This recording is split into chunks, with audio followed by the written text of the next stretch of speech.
So I made my way up from the seaside, but just as I was on the point of entering the sacred dell and finding the house of that mistress of many spells who should meet me but Hermes with his golden rod, he looked like a young man with the first down on his lip in the most charming time of youth.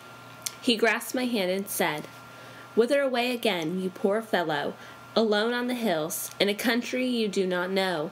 Your companions are shut up yonder in Circe's, like so many pigs, cozy in their pigsties.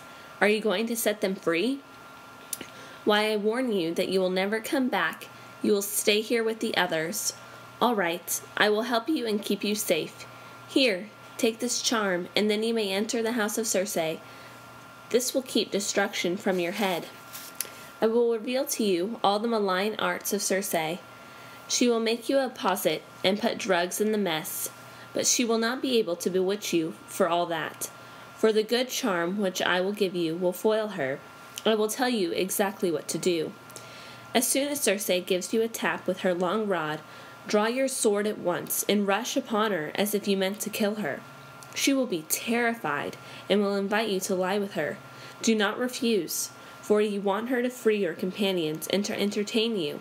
But tell her to swear the most solemn oath of the blessed gods that she will never attempt any other evil against you, or else, when you are stripped, she may unman you and make you a weakling."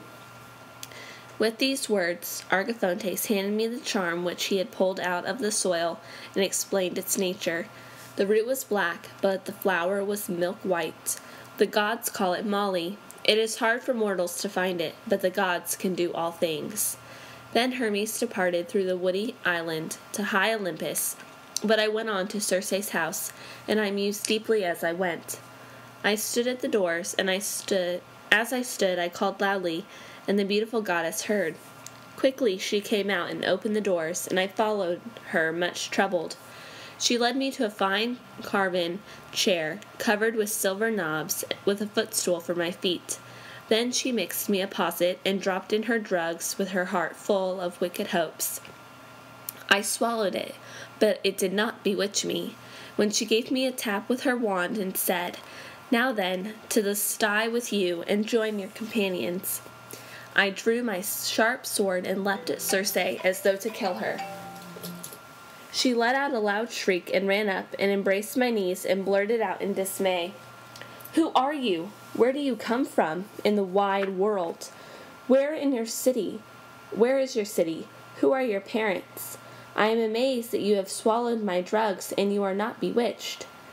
Indeed, there never was another man who could stand these drugs once he had let them pass his teeth. But you must have a mind that cannot be bewitched. Surely you are Odysseus, the man who is never at a loss. Argithontes' golden rod used to say that you would come on your way from Troy in a ship. Come now, put up your sword in the sheath. Let us lie down on my bed and trust each other in love." I answered her, "Ah, Circe, how could you bid me be gentle to you when you have turned my companions into pigs in this house? And now that you have me here with deceitfulness in your heart, you bid me to go to your bed in your chamber, that when I am stripped you may unman me and make me a weakling? I will not enter your bed unless you can bring yourself to swear a solemn oath that you will never attempt any evil thing against me." She swore the oath at once, and when she had sworn the oath fully and fairly, I entered the bed of Circe. Meanwhile, the 4 maids who served her had been doing their work in the house. These were daughters of springs and trees and sacred rivers that run down into the sea. One of them spread fine coverings upon the seats, a linen sheet beneath, and a purple cloth upon it. The second drew tables of silver in front of the seats and laid on them golden baskets. The third mixed wine in a silver mixer, delicious honey-hearted wine, and set out cups of gold. The fourth brought water and kindled a great fire under a copper. The water grew warm, and when it boiled in the glittering cauldron, she led me to the bath and bathed me with water out of the cauldron when she had tempered it to a pleasant warmth, pouring it over my head and shoulders to soothe the heart-breaking weariness from my limbs. And when she had bathed me and rubbed me with olive oil, she gave me a tunic and a wrap to wear. Then she led me to the fine carven seat and set a footstool under my feet and invited me to fall to. But this displeased me. I sat still, half dazed, and my heart was full of foreboding. When Circe noticed that I sat still and did not touch the victuals, when she saw how deeply I was troubled, she came near and spoke her mind plainly. "Why do you sit there like a dumb man, Odysseus, and eat your heart out instead of eating your dinner? I suppose you expect some other treachery. You need not be afraid. I have sworn you a solemn oath." I answered, "Ah, Circe, what man with any decent feeling could have the heart to taste food and drink until he should see his friends free and standing before his eyes? If you really mean this invitation to eat and drink, set them free, that I may see my friends before my eyes." Then Circe took her wand in hand and walked through the hall and opened the doors of the sty and drove them out, looking like a lot of 9-year hogs. As they stood there, she went among them and rubbed a new drug upon each. Then the bristles all dropped off with which the pernicious drug had grown upon their skin. They became men once more, younger than they were before, and handsomer and taller.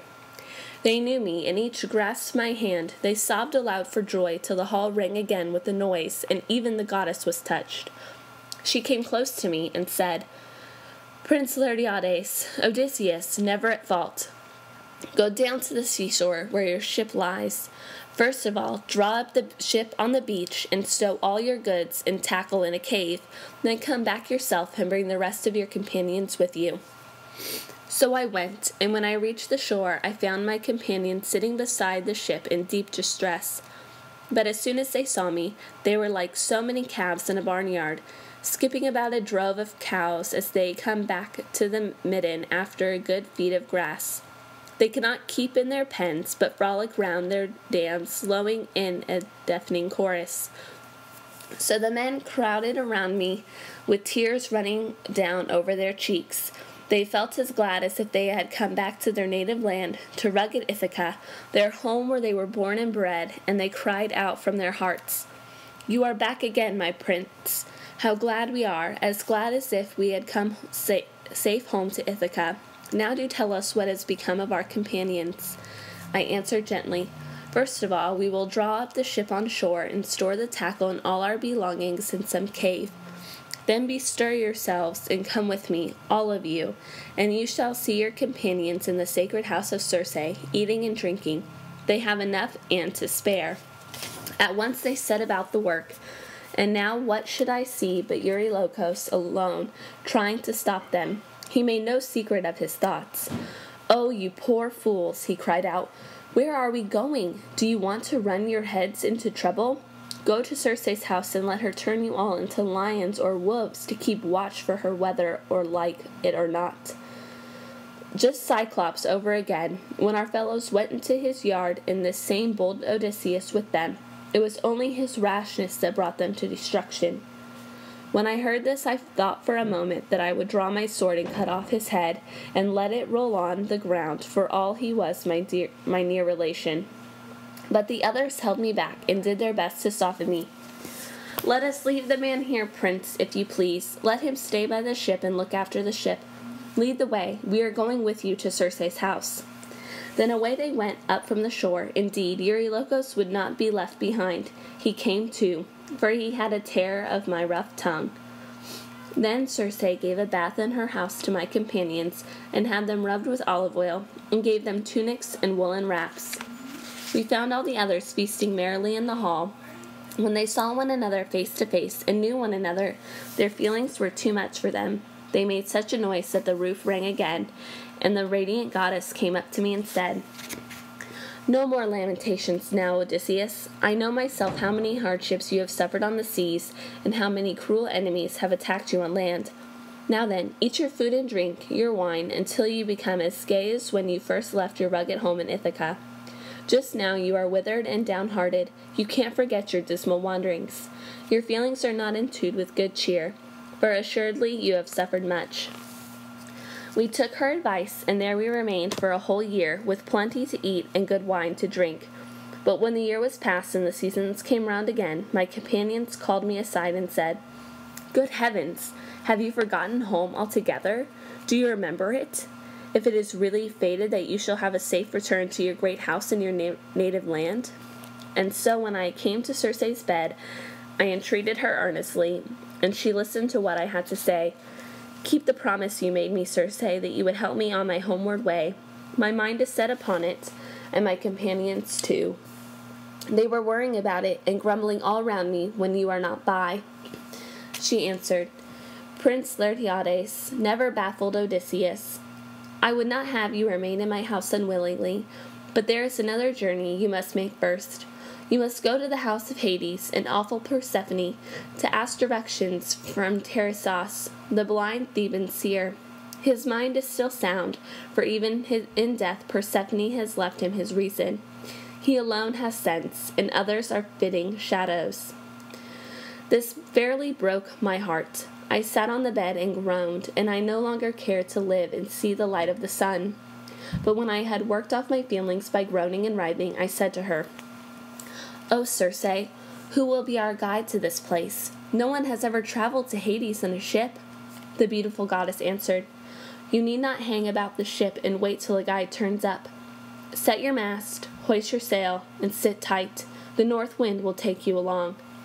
When you have crossed over the ocean, you will see a low shore and the groves of Persephone, tall poplars and fruit-wasting willows.